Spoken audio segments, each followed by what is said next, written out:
I will start my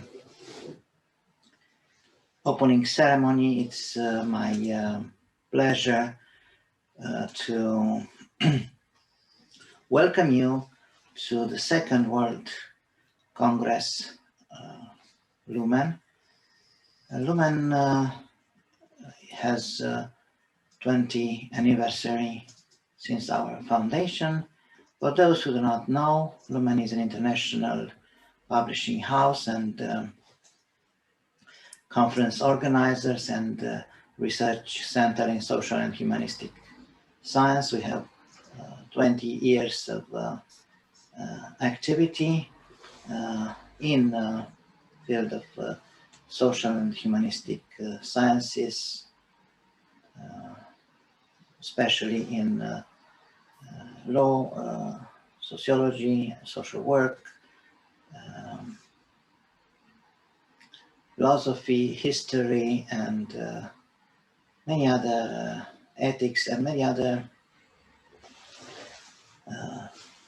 sciences or studies issues. We are a publishing house based in Romania and in Great Britain, and we have more than 800 books published already. We have more than 20 conferences organized, or almost 30 conferences organized all around the world, and of course, especially in eastern region of the European Union and of Europe, in Ukraine and in Republic of Moldova, but also in Czech Republic. And now, since the times are special times, we organize this Congress online, in an online format. And this is good because we can be together as one Congress, participants from all over the world. More than 25 countries are represented in this Congress. So I like to welcome you again to this Congress.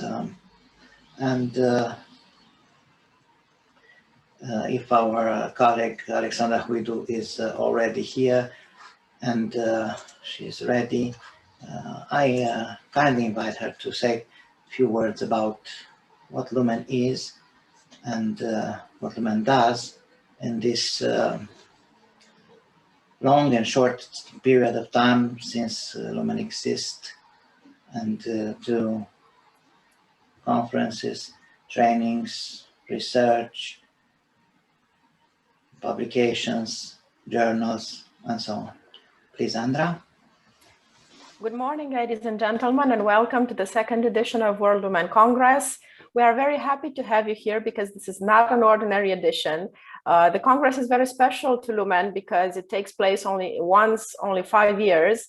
So we don't have the occasion to meet you and greet you in a World Congress on a yearly basis like we do in the rest of our conferences. Therefore, this is a special occasion for us. And it is also a special occasion because this year L.U.M.E.N has a special birthday, namely 20 years of existence. Therefore, today is a celebrative day, and we would like to celebrate together with you. Let me tell you that this Congress is,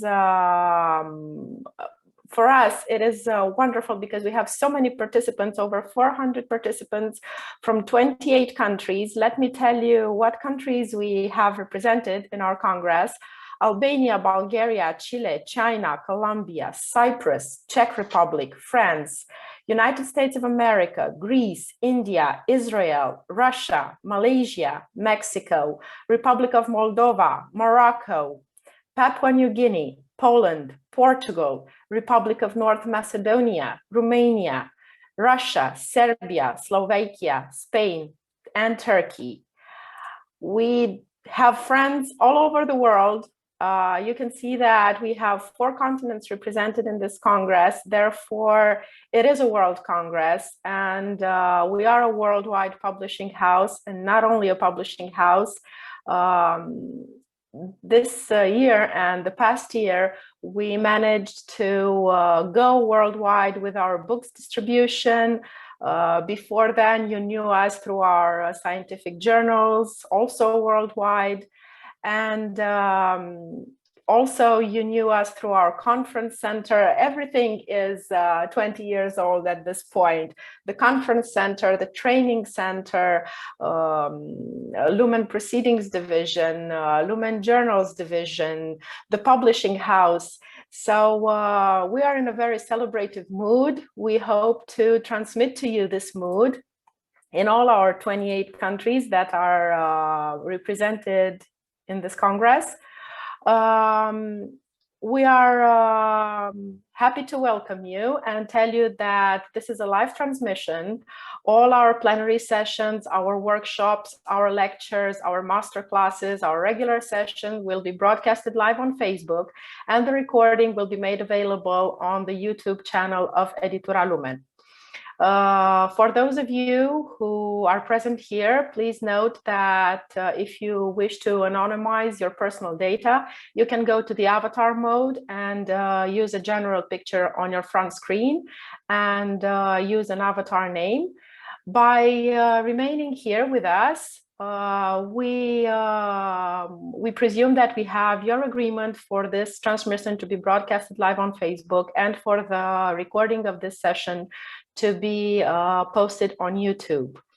For any questions and anything you might need, please let me tell you that we have a virtual desk and an open space created especially for you, where our colleague Roxana Stratulat, who most of you know from previous conferences, is waiting to answer all of your questions and to help you with everything you might need. But also this open space channel is to let you talk amongst each other without any moderator. It is a free space for exchanging ideas and making friends and exchanging scientific materials that you might want to share with your colleagues. You also have the opportunity to continue the discussions from the sessions in that open virtual space. It is not, whatever you talk there is not recorded. So it is a place to make friends and to celebrate being together. I have told you the technical issues. I have told you a few things about Lumen, but I believe that the spirit of what Lumen is and what Lumen wanted to accomplish from the beginning would be better explained to you and narrated to you by Professor Antonio Sandu. Who is Professor Antonio Sandu? Well, many who know him say that Lumen is Antonio and Antonio is Lumen. Therefore, he is the man who had the idea. And he is the man who made people come together for this idea and do wonderful things, because he wanted Lumen to be something else, not just a publishing house, not just a place where people come to publish books, not just a conference center that would be known worldwide, but he wanted something else. And he is, how should I call him, the director of Lumen Publishing House, the president of Lumen Association. Well, he's the man behind it all, actually. So Antonio, talk to us about the spirit of Lumen as an opening word in the opening ceremony. And then I will have the pleasure of presenting our first 2 plenary speeches. But first, Antonio. Thank you to give me again to talk.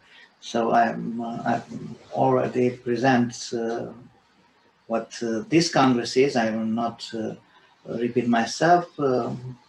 My colleague Andra shortly present who am I. And so the spirit of Lumen. The spirit of Lumen, the name Lumen comes from Latin, And we like to understand Lumen as light, but not as ordinary light, light of the sun, for example. But Lumen is sometimes understood as uncreated light, because we deal with light of science, light of knowledge, light of philosophy. And also, we just want to go beyond and deal with inner light of every one of us. The inner light is not in a mystical way, but in a way that we understand passions. We understand the fact that we are moved in action, we are moved in what we do in science or in any other quest in professionals or everyone, but something that are hopes, our own important things in life, and that is Lumen. Because many people in these 20 years come to Lumen and say, I want to publish Iasi. Or sometimes they call Isis. Not like those who put bombs, but I don't know. Maybe just like Greek goddess. But this is not Lumen. Yes, we have journals covered in Thomson Reuters in Clarivate Analytics now, and this database was sometimes called Iasi Thomson Reuters, but not this is our main topics. Our main topic is to promote science, to promote knowledge, not only the science in social and humanistics topics, but knowledge. But the spirit of this, because we promote most of the time ethics, ethics in research, ethics in publication, and ethics in life, and philosophical practice, philosophical counseling. We will have opportunity in this Congress to see a great representative of this new branch of philosophy, philosophical consultation and counseling, such Humberto Diaz or Oscar Brennifer. Those are tremendous personality in this world of philosophy, of contemporary philosophy consultation, and this they manage somehow to change the philosophy itself from being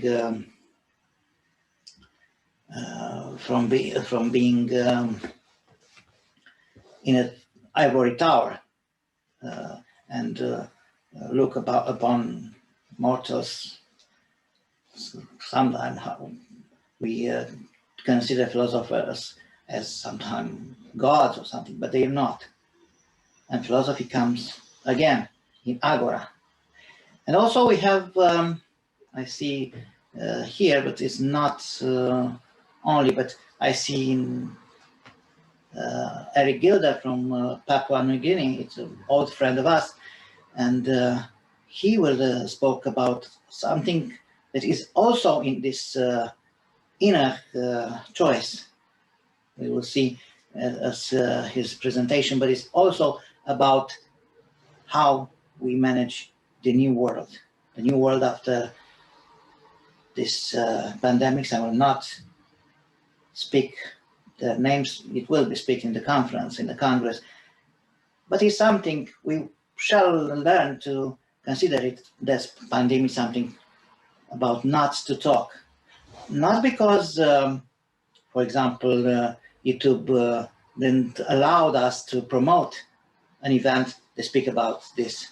It's not possible to promote this event. We can upload a file, video on the presentation of this, but we cannot promote it through Google, because it's something unspeakable. It becomes the unspoken word.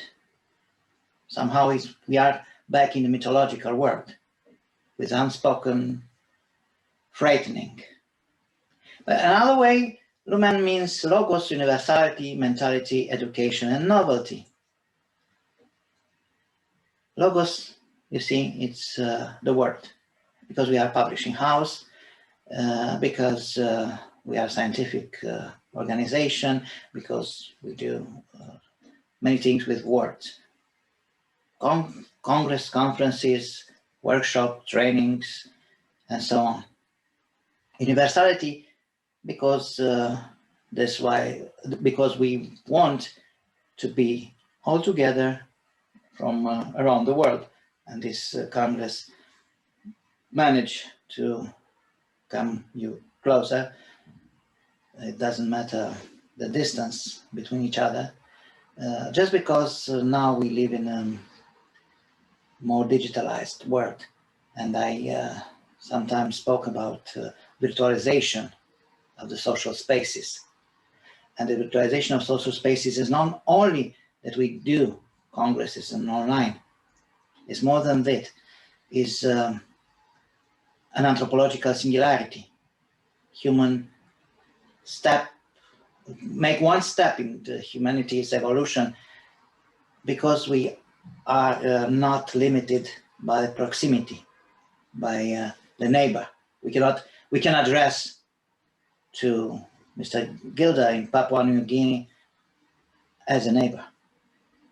The distance doesn't matter anymore. The space is more united, the space of consciousness and of knowledge, and of course of the Congress and of other events that will take place in this Congress, book launching and masterclass and lectures and so on. Of course, regular plenary session, and also poster sessions that you are invited, of course, to see the posters on Women Conference Facebook page and on the Congress site. And of course, you can ask questions. But we say universality because of we try to make a bridge between science and culture and philosophy and history and so on, from many countries, 28 in this Congress, more than 28 in our activity in 20 years. Mentality, because we intensively want to change something in mentality, to make space for ethics in our mentality. When we start to promote ethics, almost 10 years ago, ethics was not so widely known as scientific ethics or publication ethics. There was persons who did work in this. Of course, there are organizations like COPE, and we are members of Committee of Publication Ethics, of course. But in last 10 years, ethics became more than just do it right. It became more like we need to do something. It's frightening again for scientific do not do. We do not understand ethics as do not do, but we understand ethics mostly as what is the greatest possibility for us to do, what we can do much, much, much better. And this is appreciative ethics, a new kind of ethics that we try to promote, an ethic based on values. And we do research and we do publications and we manage conferences, of course, on this particular kind of ethics, an ethics of appreciation of what's work, of what is best, not only on what is unacceptable. Yes, unacceptable is important because we cannot go above what is acceptable. For example, the example I already told you about, we come to a conference just because publication. This this is not what we understand through participation in a Congress. Just I'm coming and I presenting my talk, my speak, and just, or more than this, I just send you a paper, just publish it. I don't know, I don't want my publication to be known. Why you publish if you do not want to be known? If you do not have something to share with your friends, with your colleagues, if you do not want to share anything, why publish? Just because your university asks. But it's not mentality. It's not a good mentality. Yes, of course, it's a mentality, but not a positive one. Education, because we promote education. We promote education in higher education, and we promote education in all kinds of education, formal and non-formal, higher education or normal education, by publishing books, but also textbooks, notebooks, and by organizing events. In this Congress, we will organize masterclass on bioethics, masterclass on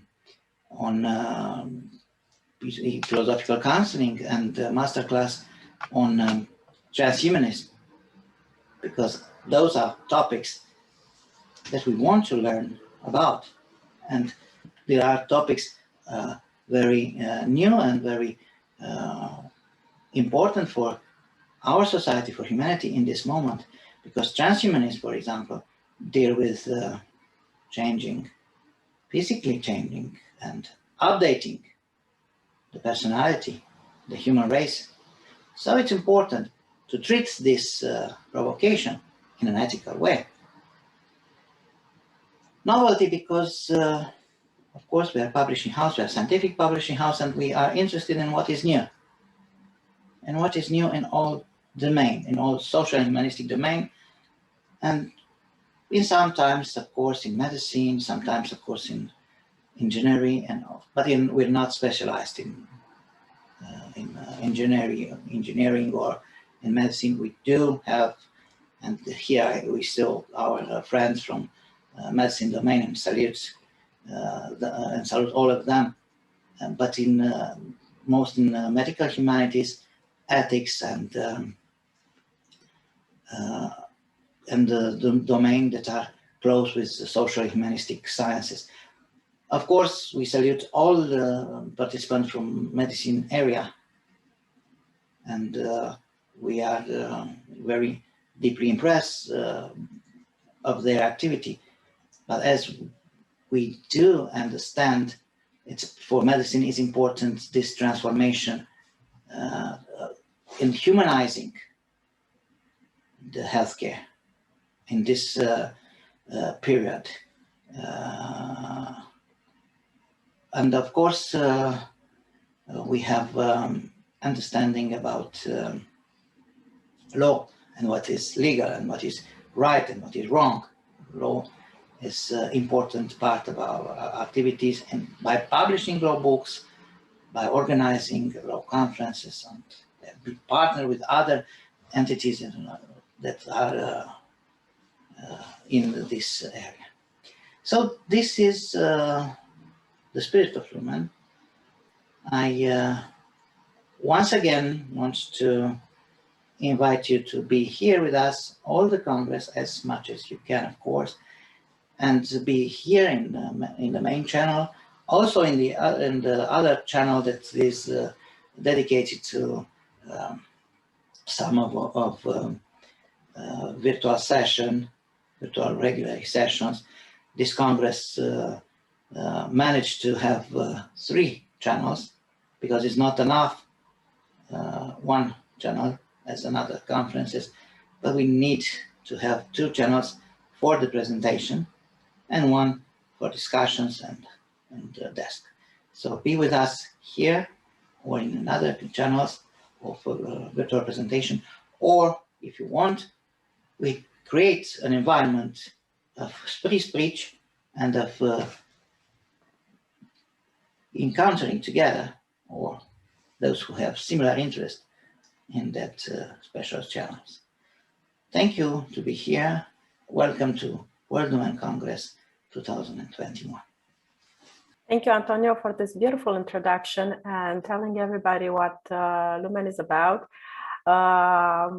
I know this speech. I know not the speech, the ideas, but every time I hear you talking about it, I realize why we do what we do and why we have such beautiful people with us at every of our conferences.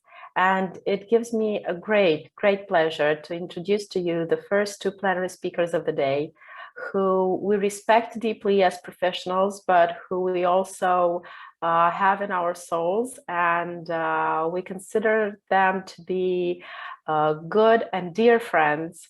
And what they are as professionals, what they have accomplished, made them well known in their particular areas of research.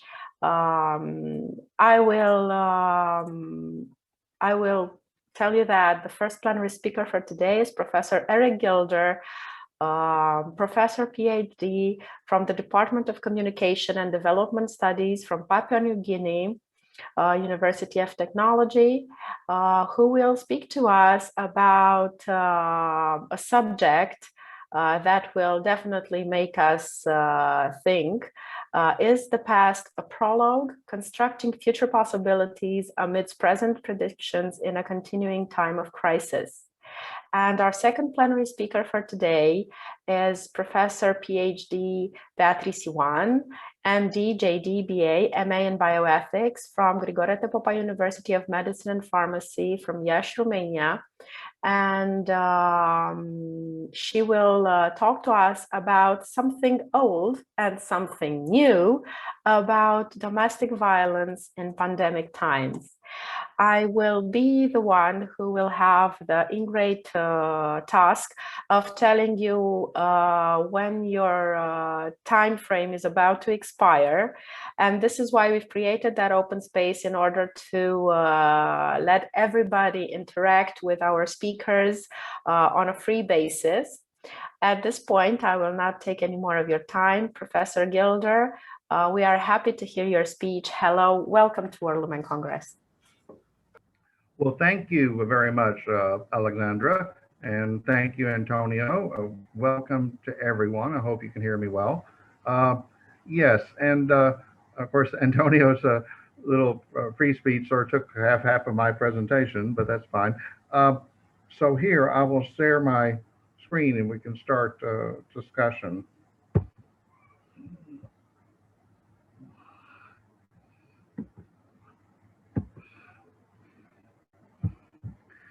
Okay, so here we are. We have, as she said, there was the title. And as I will start here, it's going to let me do this. Okay. Okay. You know, this started, you know, last year when we had our conference, I, you know, was thinking of my work has covered these areas of logos, pathos, ethical practices. I get this from Aristotle, my background in rhetoric. And then I also wanted to look at some scholars who really have formed my thinking about these topics that we're going to be talking about, I think, during the conference. One was psychologist George Kelly. The second one, Kenneth Boulding, who started as an economist but went into social theory.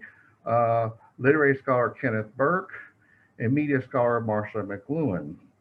And you know, I had written that piece on the pandemic last year, and you know, we've been dealing with a year of being sort of locked up. I mean, I haven't been able to travel for over a year now. Usually I come to Romania or whatever in the United States every 6 months to keep my sanity. So it's a bit of a challenge. Anyway, so now thinking about this, you know, when we talk crisis, one way of thinking of crisis is the notion of a turning point or stasis. And I quoted some from the conference ideas that Antonio mentioned. I also come from a perspective in psychology of personal construct psychology. George Kelly and his students like Bannister and Mayer had talked about the notion of community, a self as a community of selves. You know, when I teach communication theory to my students here in Papua New Guinea, I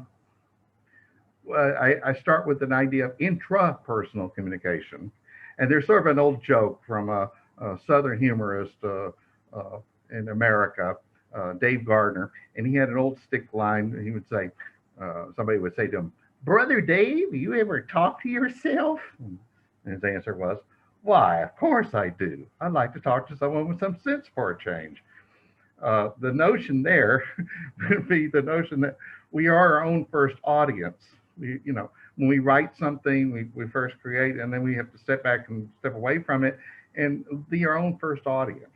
So this starts there. Then it goes to the realm of interpersonal communication, and then group communication, small group communication, and then organizational communication, mass communication, etc., and intercultural communication.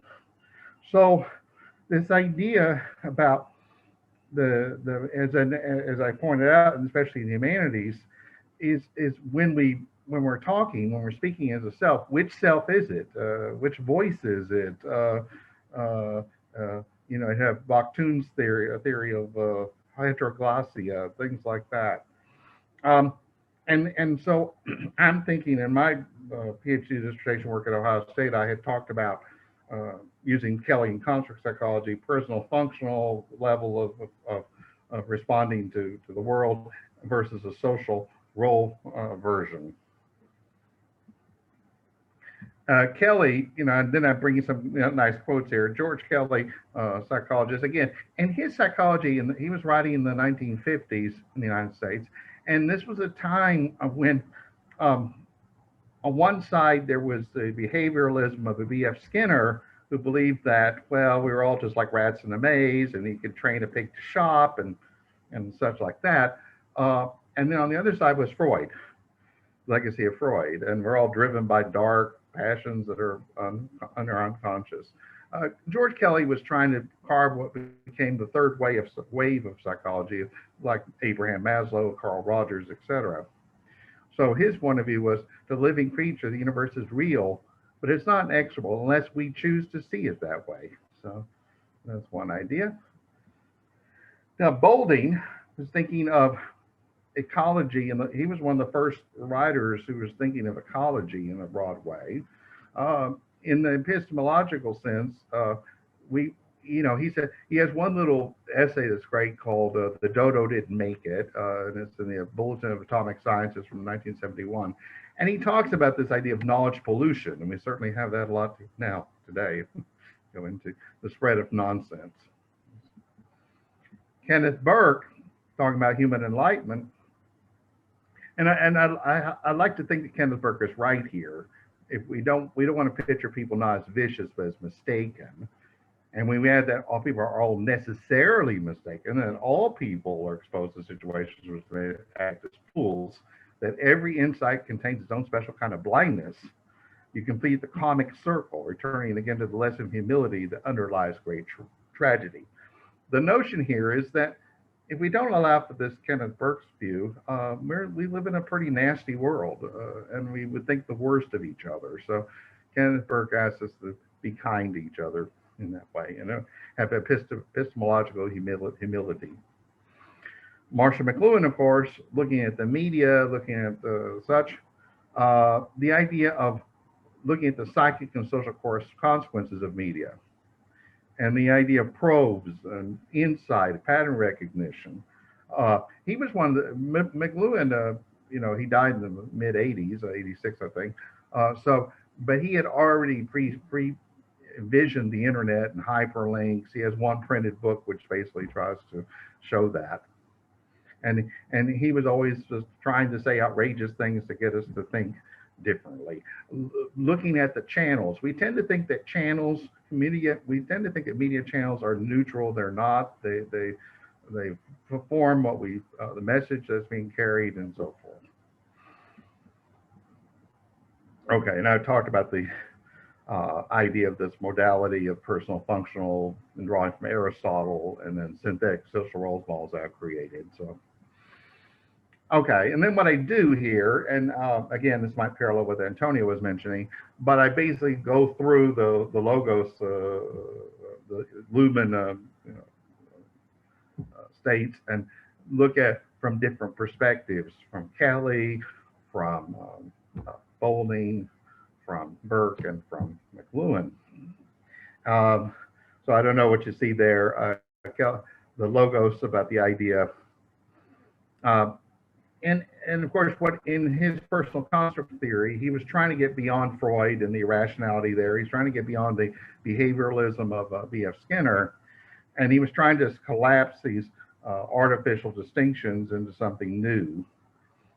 So we basically construe our own reality on dichotomous constructs and so forth, but we have the freedom to see things differently. I guess that's the way he would get to logos. It's voluntary, it's conceptual, and so forth. Boulding, looking at this, Boulding he sort of comes up with a table that goes with transdisciplinary thinking about different ways of thinking of logos, where the root is, and so forth. And you see this discipline, subdiscipline, and economics, you have cultural, institutional, legal, philosophy, you have aesthetics, biology, epistemology, phenomenology, and psychology, analytic, cognitive, gestalt, and so forth. Different ways of conceptualizing phenomena in a field. Burke, now what I like about him is he talks about, logos is not about substance and existing things. Burke contends that cultural concepts are not realities, but interpretations of them. So we look at patterns and the cultural things that were born, and they create constructs, concepts. Okay. And these relationships are not realities, they're interpretations of realities, different framework of interpretation, which leads to different conclusions about what reality is. McLuhan, again, he's looking at the logos and the idea here of it's not a transcendent regulative order, the ancient view, and not residing within individuals, but more in the technologies that we use. So this idea of formal and final causes, he would say, again, the technologies play an integral part of forming that, sometimes without us knowing it. Going to universality, Kelly has here about what can we say nature is. He asked this question. Personal construct theory offers neither demands a firm answer to any of his questions, and it's unique. Again, he was countering Skinner and Freud. It is then a theory of man or humans' personal inquiry, a psychology of the human quest. It does not say what has or will be found, but proposes how we might go about looking for it. Boulding, the idea about social inquiry. Boulding was starting with a biological metaphor in his book, The Image, and then works outward. And I was talking to a student the other day and saying, well, if you look at an anthill or beehive, you have a very complex social society and everything, but it's all programmed in the genetic code of the bee or the ant. There's no learning, it's just there.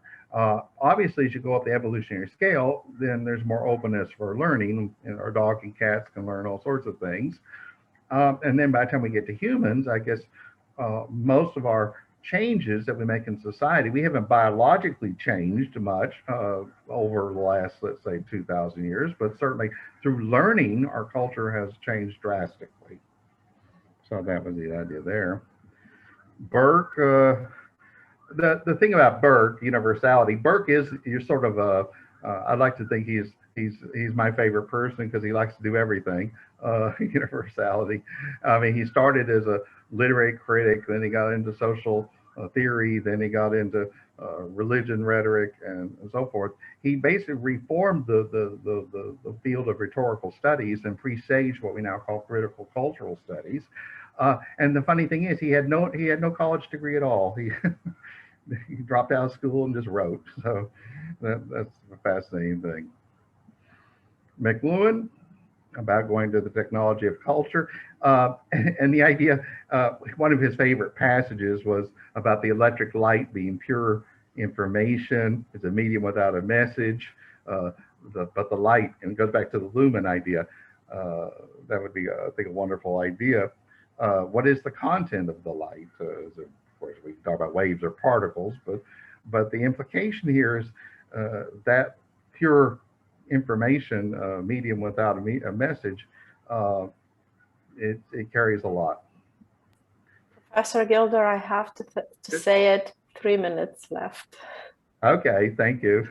So you can read the rest of this stuff. I don't have to read it to you. But you see, the interesting thing here is it's all there. Mentality, Burke. If you want to have fun reading something, look up Burke's definition of man, about or the way we are structured to think. That Burke is very paradoxical. He would say that communication is what drives us apart. One of the assumptions of communication is we like to think that all conflict is based on a misunderstanding, and somehow if we can just get talking up to people, we can remove all the misunderstandings and then we'll live happily ever after. Well, that's not necessarily true, but communication does divide a lot of people, but it's Burke's point, it's only communication that can bring us back together. So that's the issue.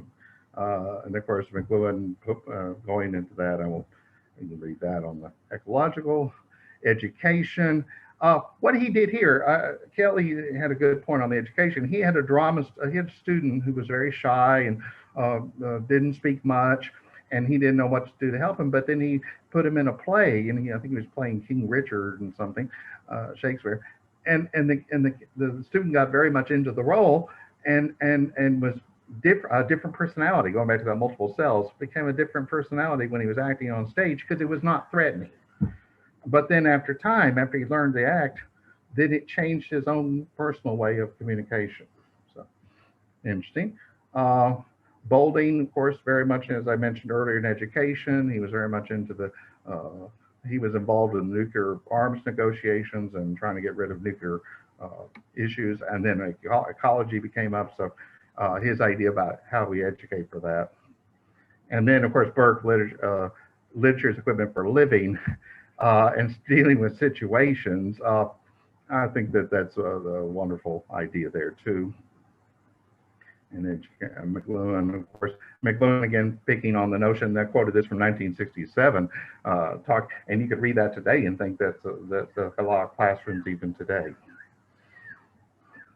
Novelty, of course, the idea of, I guess the problem, and Kelly had this problem. Kelly had an issue because his idea was people try to predict what's going to happen, and if everybody's totally predictable, there's no novelty and it's boring. If it's totally random, then it's too much novelty and it's noise and confusion. So it's a balancing act between the two. The Balding talks about novelty, and I'll go into that. And of course, the idea about Burke is words or actions, and human actions is not motion. It's something that transcends that. Okay. And then, of course, McLuhan on novelty. There's lots of that. And then there's one wonderful models you've seen before, but we can talk about that in the discussion. Okay, and so to conclude, and this was like something from 1962. I suppose this was passage was written during soon after the Cuban Missile Crisis or something in the Cold War period. But this idea of the quote of crisis, a true crisis, is a turning point, and it's not something we can't predict it, and we don't know what's going to happen. This is something we have to do. We have a lot of fake crises in the world that the news media dream up to sell papers or whatever, or TV, eye viewing, a false turning points and show up. But a true turning point is when we know nothing, I guess, to quote, paraphrase Plato. Okay, well, thank you very much for your attention. Thank you very much, Professor Gilder. And let me tell everybody who's out there and watching us that this was not directed.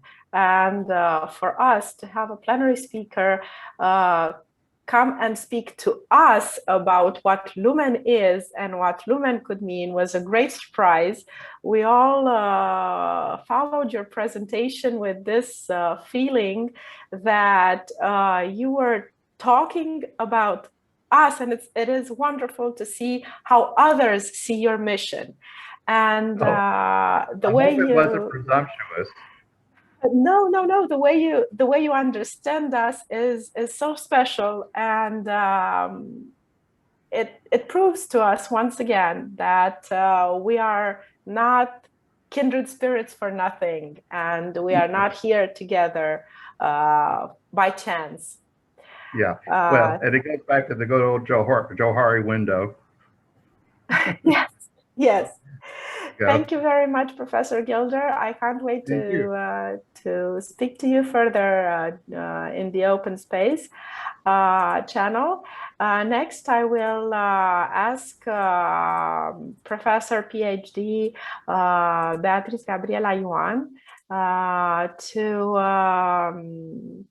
to start her presentation. Welcome, Professor Gabriela Ioan. Is it raining where you are? It is raining here where I am, and we say that in Romania we have a saying that when it is raining outside, you'll become wealthy. So we become wealthy in knowledge today at WLE Congress. How is it there, where you are? Well, I'm also in a rainy environment, but I'm in my office now, and very happy to be with you today. Actually, I would like to start by saying that I'm very happy and honored to be with you all today, and especially with my friends from Lumen. I would like to congratulate them for their enthusiastic work, their hard work, and I'm happy for having such a long time and fruitful collaboration. Today, I decided to discuss about domestic violence in pandemic times. The aim of my presentation is to provide actually an overview of this phenomenon during the COVID-19 pandemic, stressing on the risk factors and possible solutions that might be applied in order to limit this unfortunate consequence of the times in which we live. I hope that everybody can see the presentation. Is it okay? So a very brief introduction with some things that I'm sure that we all know, but is never too much to remind them. First of all, a definition of domestic violence. Here we discuss about any threatening or other violent behaviors within families that may be physical, sexual, psychological, or economic. Domestic violence is a very broad term which encompasses intimate partner violence. This is a form of abuse that is perpetrated by a current or an ex-partner, with women being disproportionately affected by this. However, we should keep in mind that domestic abuse can happen to men. However, Centers for Disease Control show that 1 in 4 women experience domestic violence, and 1 in 10 men experience this kind of incidents. According to WHO, about 30% of women experience various forms of intimate partner violence during their lifetime, and L.U.M.E.N women showed that 243 million women and girls aged 15-49 have been victims of intimate partner violences, physical or sexual, in the previous 12 months. Now coming to our days, COVID-19 pandemic has created exceptional circumstances that have altered nearly all facets of our society. An area of concern in this context is the so-called crisis of domestic violence due to movement restrictions, loss of income, isolation, overcrowding, and stress and anxiety, all which put victims, women and children at a disproportionately increased risk of harm. A few words about previous experiences. Previous experiences in many countries of the world showed that domestic violence can escalate during and after large-scale disasters or crises. For instance, in the aftermath of Hurricane Katrina, studies showed that psychological abuse among women by their partner increased 35%, and also reports on partner physical abuse showed that this phenomenon nearly doubled in the southernmost Mississippi counties. Another study showed that there was a fourfold increase in rates of gender-based violence, primarily driven by partner violence. Similar spikes in domestic violence have been reported in the United States during and after other hurricanes, earthquakes, floods, and oil spills. Another example is the 2004 Indian Ocean earthquake and tsunami, followed by an increase in incidents of domestic violence, and also the 2009 Black Saturday bushfires in Australia. Talking about previous epidemics, we should refer to Ebola virus disease outbreak in West Africa, but also to cholera and Zika virus diseases outbreaks, which showed increases in domestic violence during and following those epidemics. In the same time, studies showed reductions in funding for specialized intervention and also restricted access to healthcare for victims of gender-based violence. The HIV pandemic is also a relevant aspect. During the HIV pandemic, social disadvantages for different racial and gender groups resulted in increased rates of violence. It is very important to note that although the initial rise is generally observed during the acute phase of a disaster, the surges in domestic violence are often sustained for years during the recovery period. These observed upturns in domestic violence may stem in part from existing social and systemic issues that can be exacerbating by disaster-related stress and strain, economic downturn, displacement, and uncertainty. Now, while similarities definitely exist, the current coronavirus crisis may result in closure in key organizations for longer duration than often occur in the aftermath of natural disasters. Another aspect is that while community togetherness is encouraged after natural disasters, physical separation is the course of action promoted in the current pandemic crisis. As a result, the increase in family violence reports during and after COVID-19 pandemic may be even greater than the increase observed in reports following natural disasters and other catastrophic events. Now, a few figures. There is a lot of literature on this issue reporting for alarming increases in domestic violence in different countries of the world. I will begin with China. China, the first country to impose a mass quarantine in Wuhan province, reported that domestic abuse incidents increased threefold in February 2020 compared to the previous year.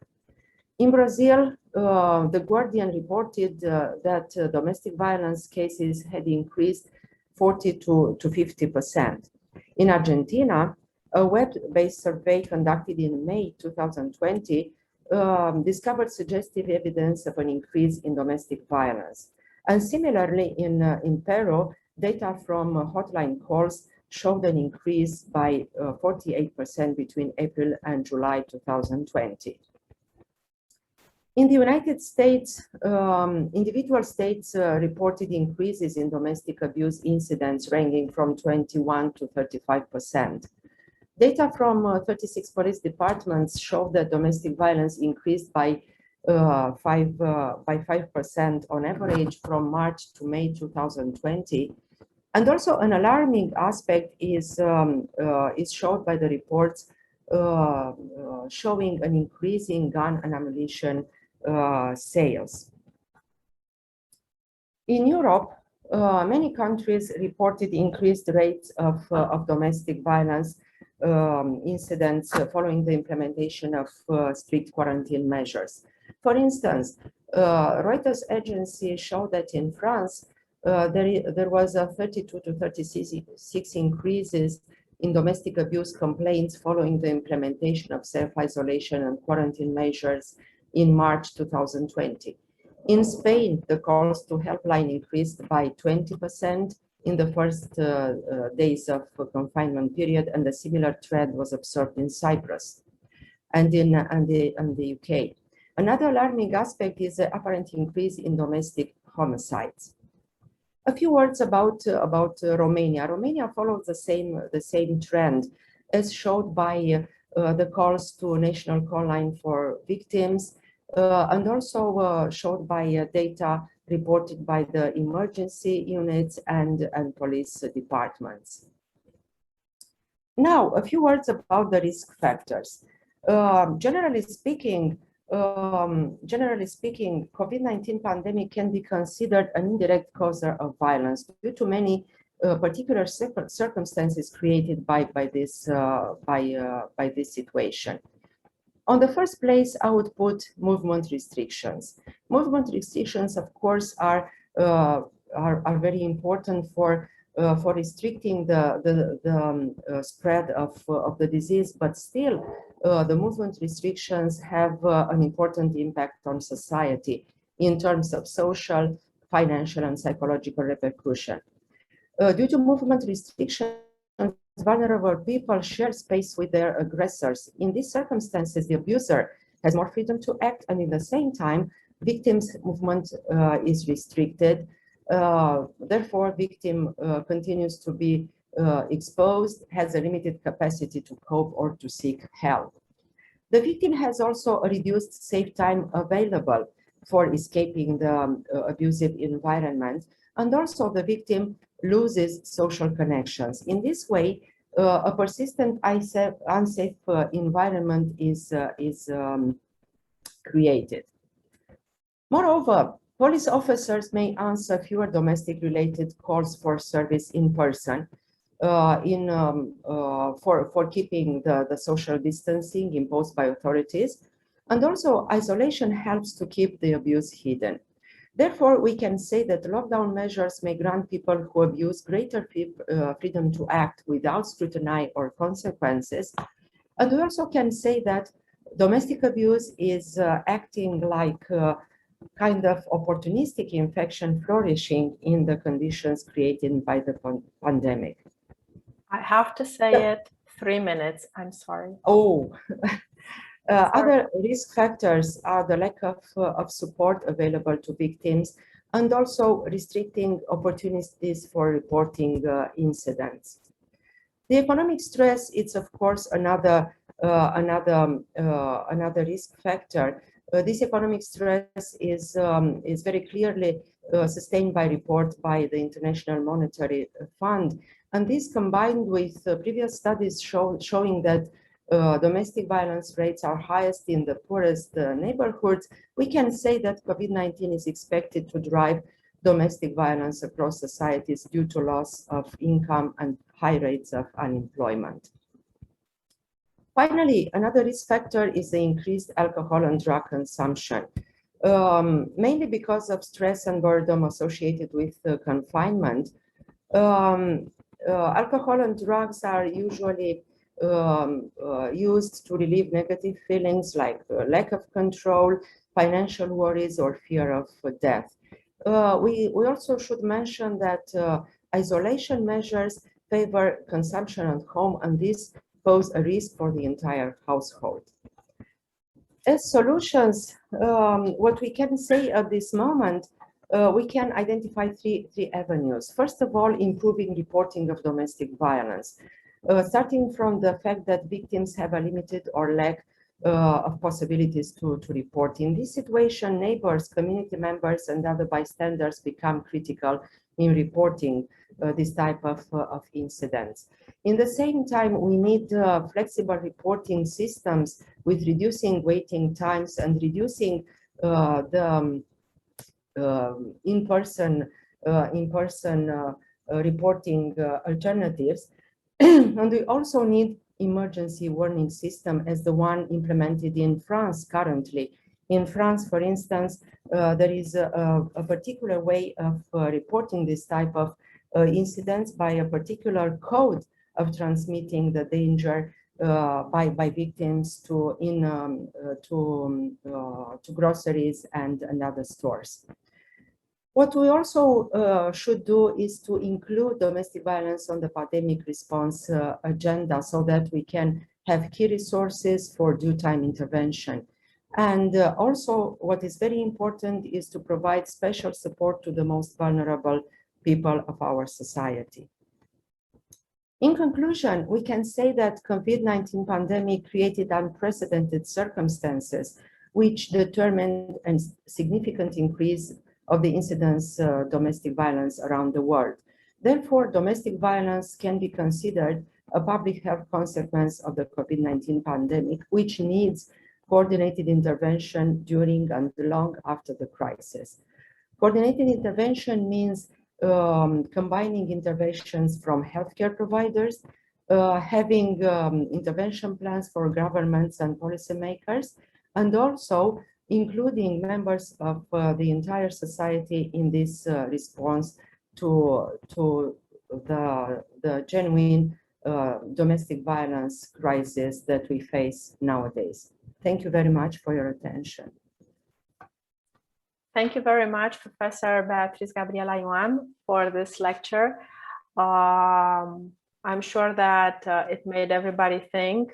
By listening to both of your lectures, yours and Professor Gilder's, think about their own values and the way that they can overcome the crisis in their lives.